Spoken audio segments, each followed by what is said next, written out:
In this video, I will tell you how to fix your visor or face guard, depending on what you call it.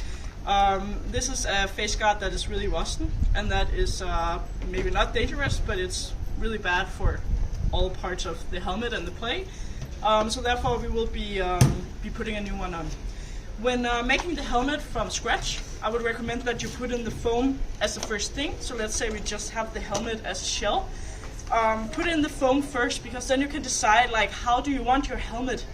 Because if you put the visor on first and then you put in, then maybe you'll get the helmet sitting like this. So sometimes it'll be really strange. So just start off by putting the foam in, and then if you need to take off the face guard, as I need in this case, then use a drill.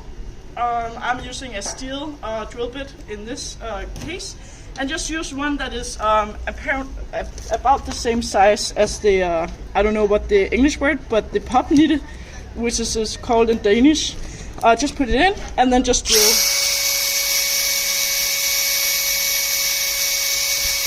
At some point you will make it through and you'll be able to shake it off. So at some point you'll make it through these things. And as you can see, like this one already came loose. And when you do this, really watch out not touching the metal part, because from the friction of the drill bit, it'll be really hot.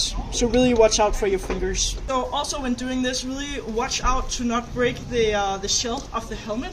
So like when I do it, I usually kind of do like this, or at least I make sure that I hold on to the face guard, because if you put too much pressure on the shell itself, it will break, and it's that really sucks. So just make sure to just mainly keep a hold of the face guard, and then just drill and push.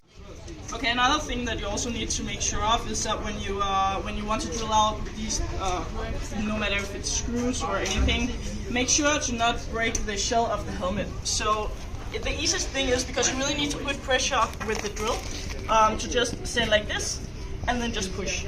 But don't do this, because you will break the shell of the helmet. So make sure that you can do this, but make sure to have a counter energy force upwards while you push down with the drill, so that you don't break the shell of the helmet. You can also just do it standing, holding the face guard, and then just pushing. Yeah, so at some point when you have taken off the face guard, you'll get to the point where you have to remove the rest of the metal that is left in the helmet.